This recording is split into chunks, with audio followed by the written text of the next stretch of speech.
welcome to this meditative reading of Confucius's Analects, Book 2.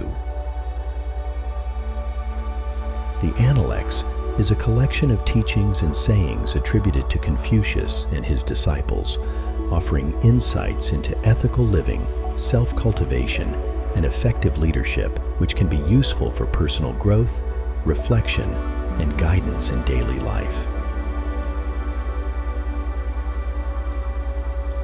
Find a comfortable position, either seated or lying down.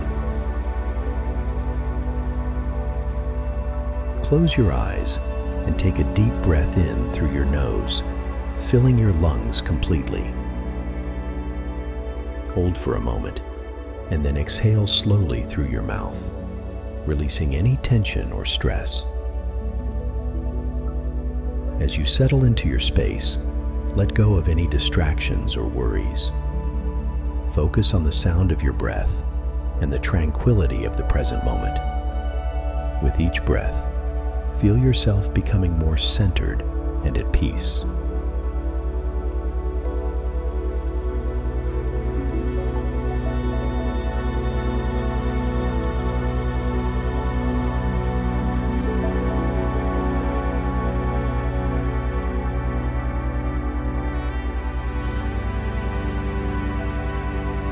I will now begin reading the wise words of Confucius and his disciples.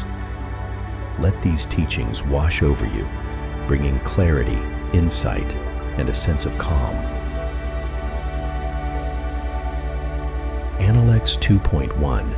Confucius said, "He who exercises government by means of his virtue may be compared to the North Polar Star, which keeps its place and all the stars turn towards it."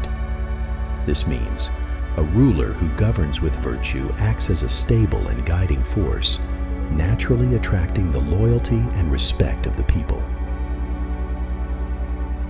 Analects 2.2. Confucius said, "In the book of poetry are 300 pieces, but the design of them all may be embraced in one sentence, having no depraved thoughts." This means the core message of the ancient poems is to maintain pure and virtuous thoughts. Analects 2.3. Confucius said, "If the people be led by laws, and uniformity sought to be given them by punishments, they will try to avoid the punishment, but have no sense of shame. If they be led by virtue, and uniformity sought to be given them by the rules of propriety, they will have the sense of shame, and moreover, will become good." This means leading people through strict laws and punishments only makes them avoid wrongdoing out of fear, without understanding why it is wrong. Leading them through virtue and proper conduct instills a sense of shame for doing wrong and encourages genuine goodness. Analects 2.4. Confucius said, "At 15, I had my mind bent on learning. At 30, I stood firm. At 40, I had no doubts. At 50, I knew the decrees of heaven. At 60, my ear was an obedient organ for the reception of truth. At 70, I could follow what my heart desired without transgressing what was right." This means Confucius reflects on the stages of his personal development, highlighting the gradual process of learning, confidence, understanding, wisdom, and alignment with virtue. Analects 2.5. Mang I asked what filial piety was. Confucius said, "It is not being disobedient." This means, at its core, filial piety is about respecting and not disobeying one's parents. Analects 2.6. Soon after, as Fan Chi was driving him, Confucius told him, saying, "Mang Sun asked me what filial piety was, and I answered him, not being disobedient." Fan Chi said, "What did you mean?" Confucius replied, "That parents, when alive, be served according to propriety, that when dead, they should be buried according to propriety, and that they should be sacrificed to according to propriety. This means filial piety involves serving parents with respect while they are alive, properly burying them when they die, and honoring them with rituals after their death.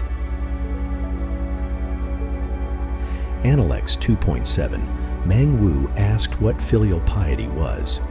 Confucius said, "Parents are anxious lest their children should be sick." This means true filial piety involves understanding and alleviating the concerns of one's parents, such as their worries about their children's well-being. Analects 2.8, to say you asked what filial piety was. Confucius said, "The filial piety nowadays means the support of one's parents, but dogs and horses likewise are able to do something in the way of support. Without reverence, what is there to distinguish the one support given from the other?" This means providing for one's parents materially is not enough. True filial piety also requires respect and reverence, distinguishing human care from that of animals. Analects 2.9, Dazisha asked what filial piety was. Confucius said, "The difficulty is with the countenance. If, when their elders have any troublesome affairs, the young take the toil of them, and if, when the young have wine and food, they set them before their elders, is this to be considered filial piety?" This means true filial piety is shown through a willing and respectful attitude, not just through actions. It involves genuinely caring for and respecting one's elders in all circumstances.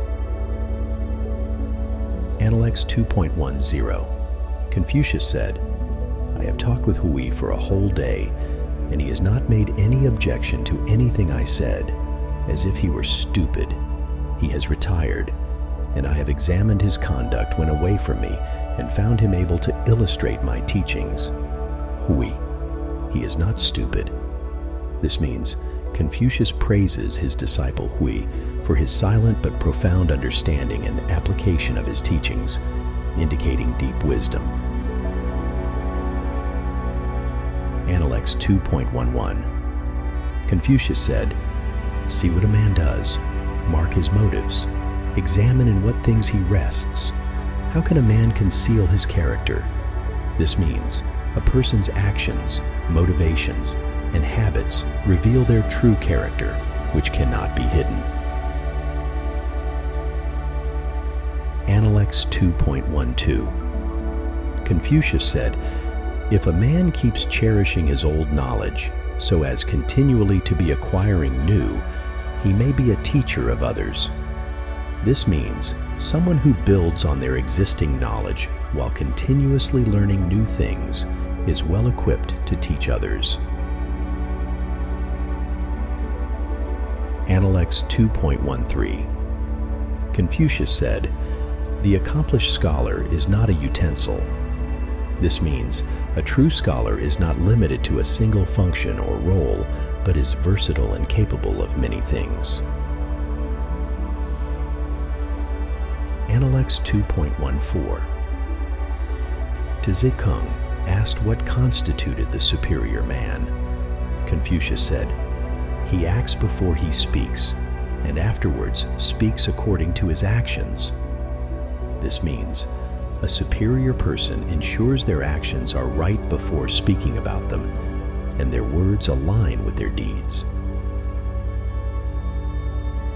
Analects 2.15, Confucius said, "The superior man is Catholic and not partisan.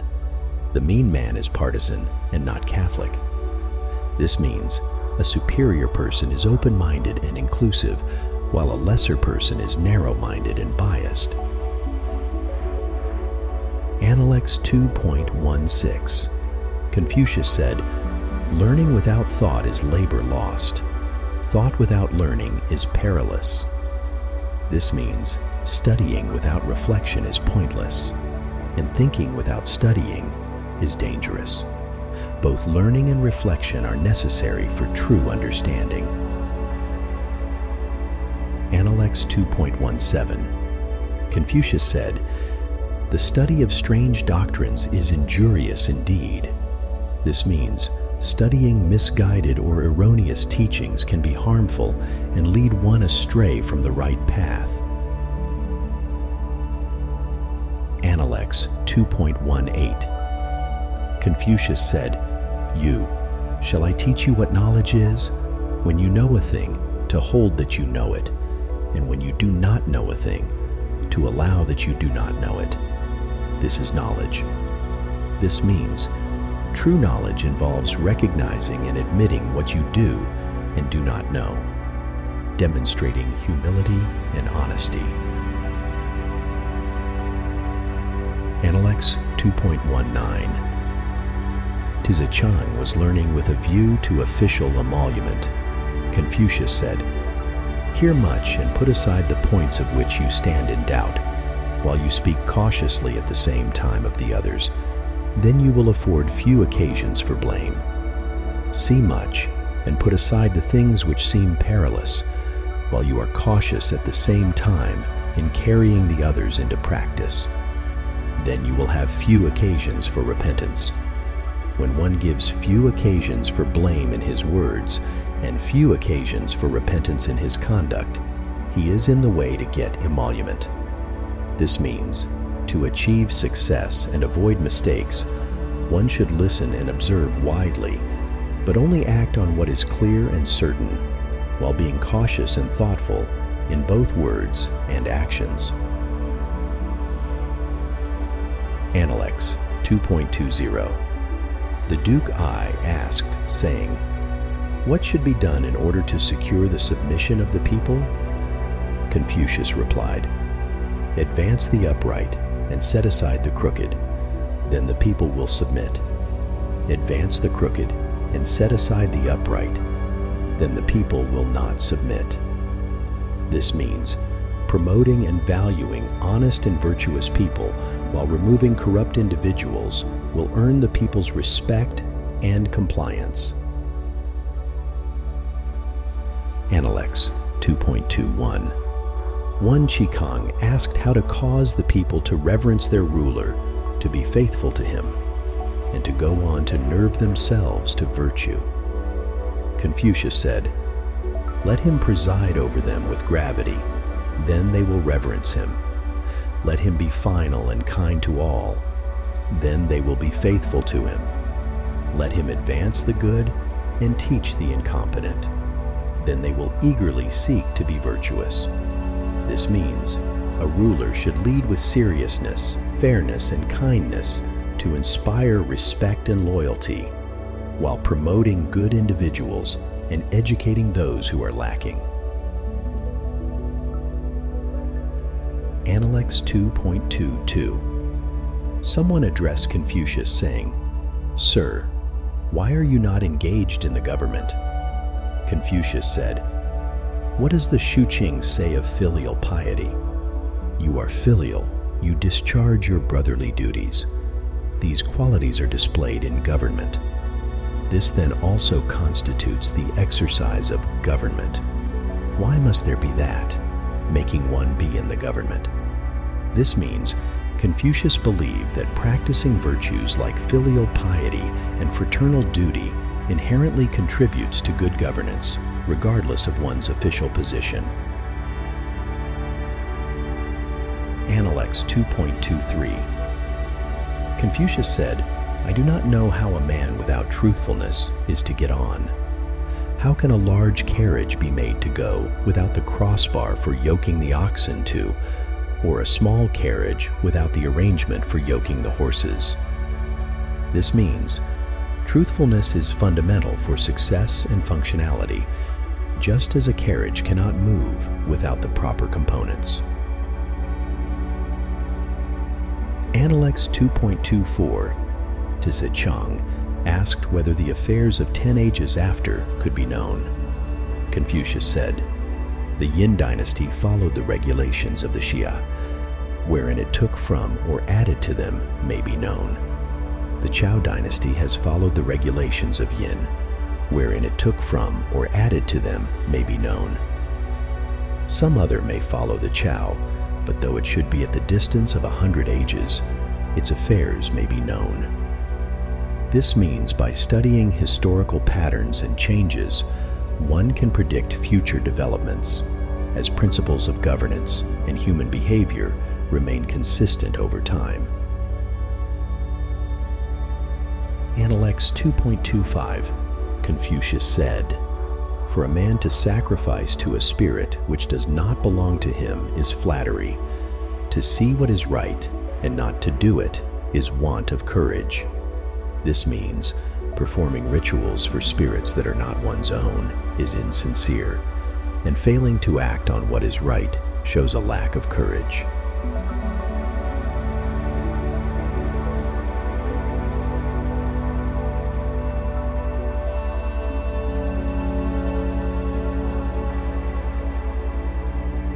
We have now reached the end of this meditative reading of Confucius's Analects, Book 2.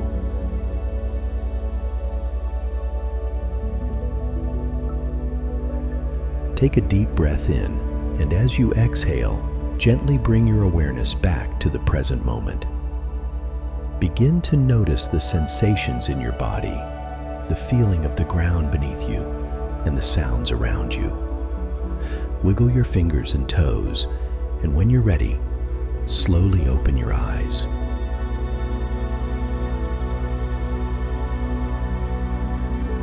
Take a deep breath in, and as you exhale, feel a sense of peace and clarity. Carry the insights and tranquility from this meditation with you, letting them guide your actions and thoughts throughout your day. Thank you for joining this meditative reading. May the wisdom of Confucius continue to inspire and uplift you.